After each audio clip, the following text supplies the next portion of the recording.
بسم اللہ الرحمن الرحیم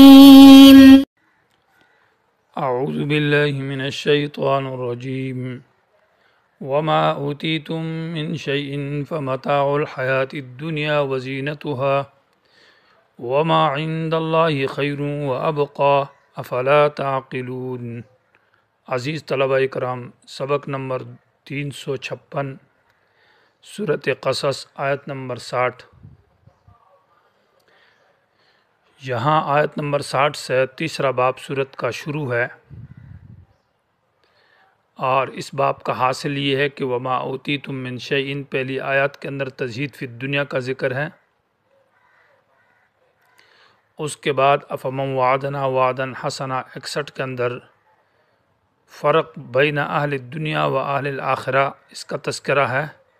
کہ دنیا والے اور آخرت والوں میں کیا فرق ہے۔ اس کے بعد پھر تخفیفی دنیاوی ہے، تخفیفی اخروی ہے، ویوم ینادیہم سے بالسوالات الثلاث، یعنی 3 سوالات کیے گئے ہیں، اور جس میں تخفیف برائے منکرین فی الآخرت کا ذکر ہے۔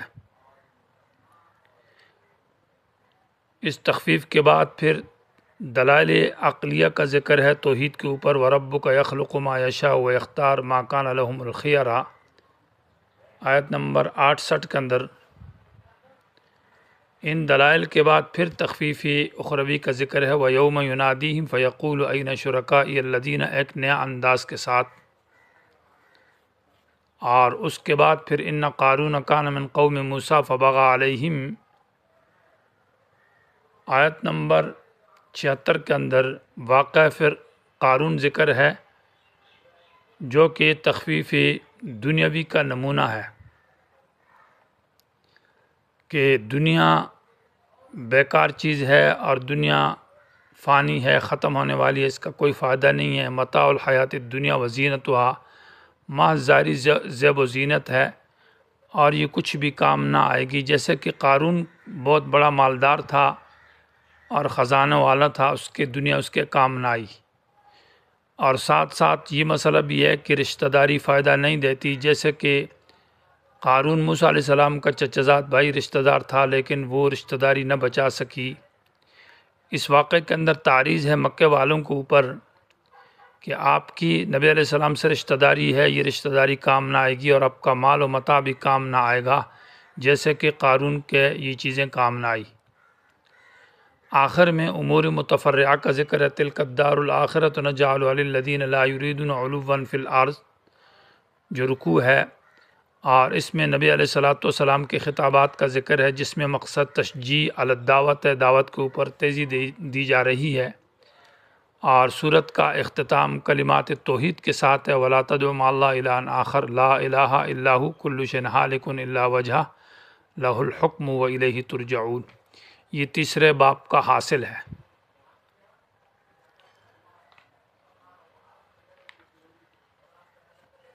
فَمَا أُوتِيتُم مِّن شَيْءٍ وَمَا أُوتِيتُم مِّن شَيْءٍ فَمَتَاعُ الْحَيَاةِ الدُّنْيَا، یہ جو آیت ہے،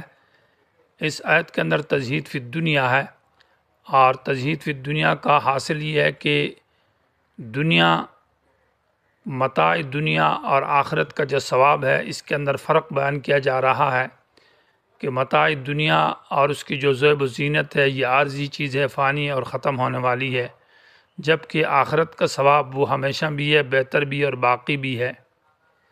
اور ماقبل کے ساتھ ربط یہ ہے کہ بطرت معیشتہا، کہ یہ لوگ دنیا کے مال و متاع میں بہت تجاوز کر چکے ہیں اور تکبر اور غرور کرتے ہیں، حالانکہ دنیا کیا چیز ہے، وہ تو فانی اور ختم ہونے والی چیز ہے۔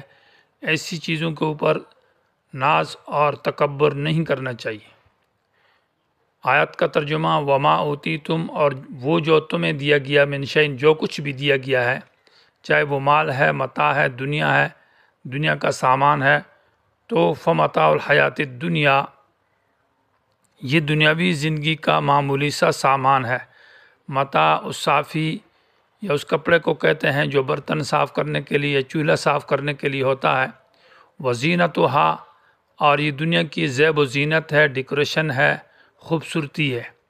دنیا کے اندر جو کچھ بھی ہے وہ 2 قسم کی چیزیں ہیں، ایک وہ چیز ہے جس کو استعمال کیا جاتا ہے کھانے پینے کے لیے، پہننے کے لیے اور مختلف چیزوں میں اس کو استعمال کیا جاتا ہے اور وہ پھر ختم ہو جاتی ہیں۔ دوسری قسم کی وہ چیزیں ہیں جس کو محض زیب و زینت کے لیے اس کو استعمال نہیں کیا جاتا، جیسے گھر کے برتن کچھ استعمال کے لیے ہوتے ہیں اور کچھ برتن ویسے ہی خوبصورتی اور ڈیکوریشن کے لیے رکھے جاتے ہیں تاکہ وہ اچھے لگیں۔ تو تمام دنیا کی چیزیں اسی طرح ہے اور یہ چیزیں سب فانی ہو جائے گی۔ وہ جو زینت والے ہیں تو اس کا کچھ فائدہ ہی نہیں ہے، وہ تو ختم ہے۔ جو اس سے استعمال کرنے کے ہے وہ بھی آخر ختم ہو جاتے ہیں۔ وما عند اللہ، اور جو کچھ اللہ کے پاس ہے، خیرن، وہ تو بہت بہتر ہے۔ وہ جنت ہے، وہ جنت کی نعمتیں ہیں، وہ ثواب ہے، وہ اجر ہے۔ اور صرف بہتر نہیں بلکہ وہ ابقا، وہ دائمی ہے۔ وہ جنت ختم نہیں ہوتی، جنت کی نعمتیں ختم نہیں ہوتی، وہ زندگی ابد الآباد ہے۔ تو فانی کو ترجیح دیتا ہے باقی اور بہتر کے اوپر۔ افلا تعقلون، کیا تم عقل سے کام نہیں لیتے؟ کتنی کم عقلی اور بے عقلی کی بات ہے، بیوقوفی کی بات ہے۔ یہ تقابل بین الدنیا والآخرت کا ذکر تھا، یعنی دنیا کے متاع اور آخرت کے ثواب میں تقابل دیکھیں، ایک فانی ہے اور ایک باقی ہے اور ایک بہتر ہے۔ افمن وعدنا سے مزید اس میں ترقی ہے کہ اہل دنیا اور اہل آخرت کے درمیان بھی فرق ہے۔ افمن وعدنا، آیا وہ شخص کہ وعدہ کیا ہم نے اس سے، وعدن حسنا، وعدہ اچھا، اور اچھے وعدے سے مراد یہ ہے کہ اس کے ساتھ جنت کا وعدہ کیا ہے،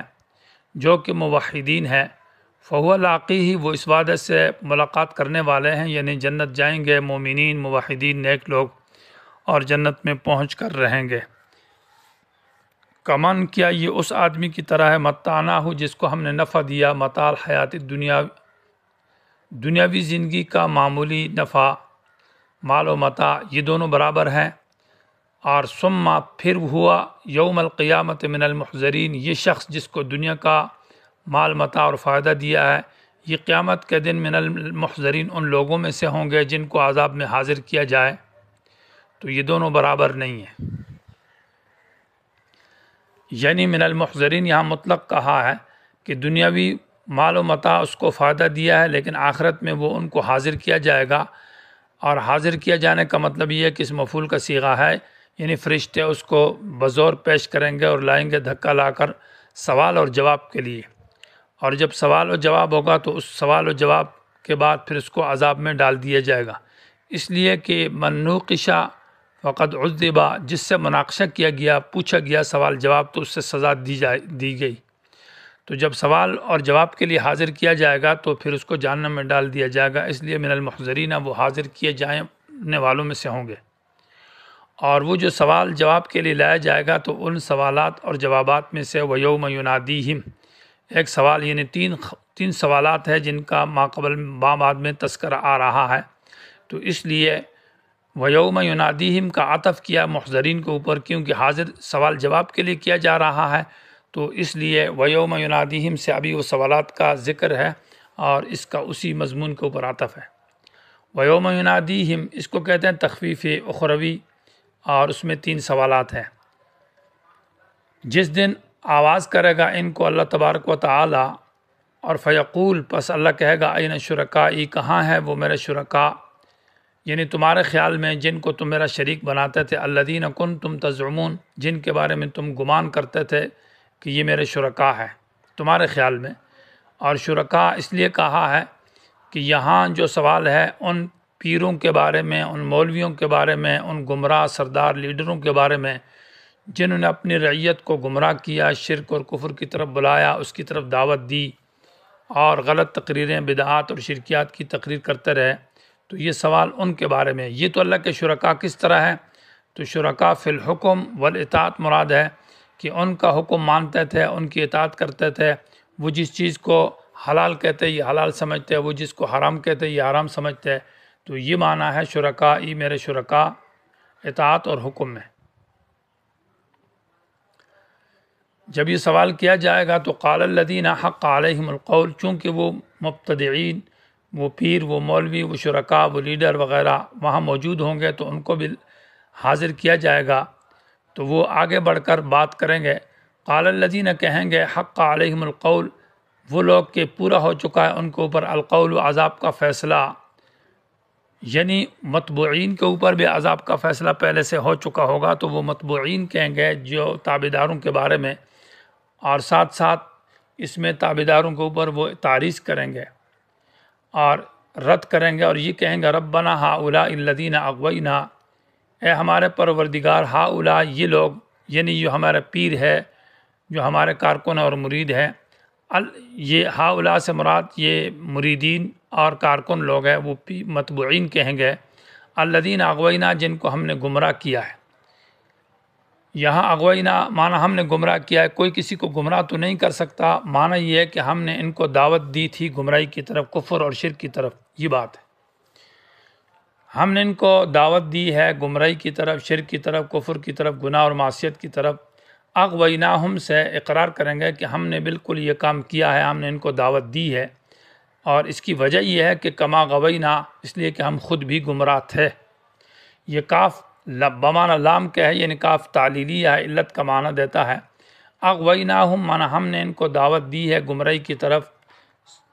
اس لیے کہ کما غوینا کہ ہم خود گمراہ تھے، تو ہم نے چاہا کہ ہمارے افراد زیادہ ہو جائیں اور ہماری جماعت بڑی ہو جائے، تو ہم نے یہ کام کیے ہیں۔ گویا کہ اس میں اقرار ہوگا متبوعین کی طرف کہ ہم نے یہ گمراہ اور اضلال والا کام کیا ہے۔ یا معنی یہ ہے کہ اغویناہم، ہم نے ان کو گمراہی کی طرف بلایا، تو فغووا باختیارہم، یہ اپنے اختیار سے گمراہ ہوئے ہیں، ہمارا اس میں کوئی قصور نہیں ہے۔ کما غوینا، جیسے کہ ہم گمراہ ہیں اپنے اختیار سے، یعنی پیر کہیں گے، متبوعین کہیں گے کہ جیسے ہم گمراہ ہیں اور ہم نے یہ کفر اور شرک اپنے اختیار سے کیا، تو ان کو بھی ہم نے دعوت دی تو یہ بھی اپنے اختیار سے گمراہ ہو گئے، اس میں ہمارا کوئی قصور نہیں ہے۔ تبرأنا الیک، ہم براعت پیش کرتے ہیں ان کے اس گمراہی کی، الیک تیری طرف، کہ ہم نے بزور ان کو گمراہ نہیں کیا بلکہ یہ اپنی مرضی سے گمراہ ہوئے، ہم نے صرف دعوت دی ہے۔ جیسا کہ شیطان کہتا ہے کہ ما کان لی علیکم من سلطان الا ان دعوتکم، کہ میرے لیے تم پر کوئی زور نہیں تھا، صرف میں نے تمہیں دعوت دی ہے۔ یہ ایک مرحلہ گزر گیا۔ البتہ ایک بات اور کہیں گے کہ ما کانوا ایانا یعبدون، کہ نہ تھے یہ مرید ہماری عبادت کرنے والے، انہوں نے ہماری عبادت نہیں کی۔ البتہ ہم نے ان کو جو کفر اور شرک کی طرف دعوت دی ہے، کبھی ہمارے سامنے ہماری اس بات کو مان لیا، اطاعت ہماری کرتے تھے، بات ہماری مانتے تھے، کبھی کبھار سجدہ کرتے تھے، لیکن عبادت ہماری نہیں کی، بلکہ عبادت جب ہماری نہیں کی تو پھر کس کی ہے؟ اولیاء کی ہے، بزرگوں کی ہے، قبر والوں کی ہے، ان کو پکارتے تھے، ان کے نام کے نظر و نیاز، سجدہ اور ان سے حاجتیں مانگتے تھے، عبادت ہماری نہیں کی گئی۔ دوسرا سوال ہوگا، جن اولیاء کو پکارا گیا ہے تو ان کے بارے میں کہا جائے گا، وقیل، ان سے کہا جائے گا ادعوا شرکاءکم، مدد مانگو اپنے شرکاء سے، جو کہ اولیاء، جو کہ بزرگ ہیں، بڑی ہستیاں ہیں، ان کو تم نے پکارا ہے، وہ تمہاری سفارش کریں، تمہاری مدد کریں۔ تو فدعوہم، یہ بلائیں گے یا فریاد کریں گے یا ان سے مدد مانگیں گے، لیکن فلم یستجیبوا لہم، وہ بالکل ان کو جواب نہیں دیں گے، یا تو موجود نہیں ہوں گے یا جواب دیں گے نہیں ہیں۔ اور قرآن نے دوسری مقامات پر ذکر کیا کہ وہ بھی انکار کریں گے کہ ما کانوا ایانا یعبدون، کہ انہوں نے ہماری عبادت نہیں کی، وَكُنَّا عَنْ عِبَادَتِهِمْ لَغَافِلِينَ، ہم تو ان کی عبادت سے بالکل بے خبر تھے، ہم تو دنیا سے رخصت ہو گئے، ہمارے سامنے یہ کام ہوا ہی نہیں ہے، نہ ہم نے ان کو دعوت دی ہے۔ تو وَرَأَوُا الْعَذَابَ، اس وقت یہ مشرکین، مبتدعین، جو مریدین ہے، یہ عذاب کو دیکھ لیں گے، اور پھر اس وقت افسوس اور تمنا کریں گے، لو تمنیہ ہے، لو انہم کانوا یہتدون، کاش کہ ہم دنیا میں ہدایت پر ہوتے، آج یہ عذاب میں نہ جلتے۔ اس وقت ماد حسرت ہوگی، افسوس ہوگی، یہ لو تمنا کے لیے ہے۔ یا یہتدون علم کے معنی میں ہے کہ لو انہم کانوا یہتدون، کاش کہ یہ سمجھتے کہ یہ شرک اور کفر سے ہم سمجھتے اور یہ شرک ہے، یہ کفر ہے، تو یہ کام ہم نہ کرتے اور ہم اس سے بچے رہتے، ہمارا علم ہوتا۔ یہ لو شرطیہ ہو تو پھر معنی یہ ہوگا کہ لو انہم کانوا یہتدون، اگر یہ ہدایت پر ہوتے تو آج عذاب میں نہ ہوتے، لیکن کل ہدایت پر نہیں تھے تو آج عذاب میں ہے۔ وَيَوْمَ يُنَادِيهِمْ، ایک تیسرا سوال ہے،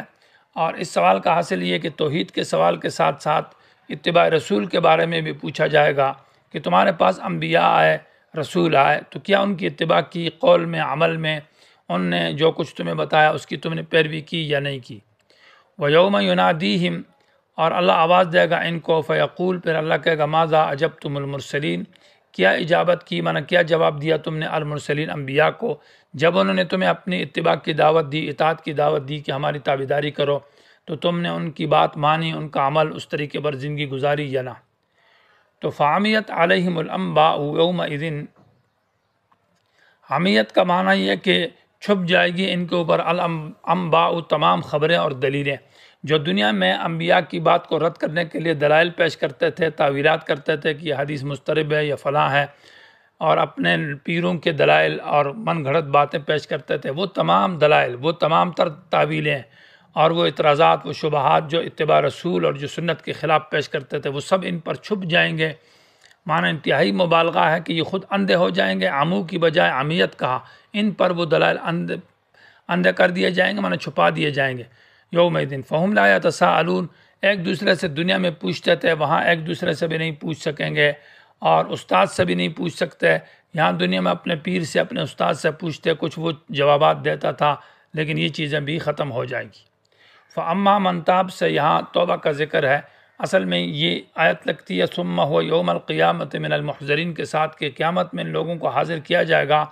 ہاں فاما من تابہ، جس نے توبہ کی شرک اور کفر سے، وہ آمنہ اور ایمان لائے، وہ عمل صالحہ اور نیک اعمال کیے، تو فعسیٰ ان یکون من المفلحین، یقیناً یہ کامیاب لوگوں میں سے ہوں گے۔ یہاں عسیٰ یقین کے معنی میں، عسیٰ من اللہ واجبن،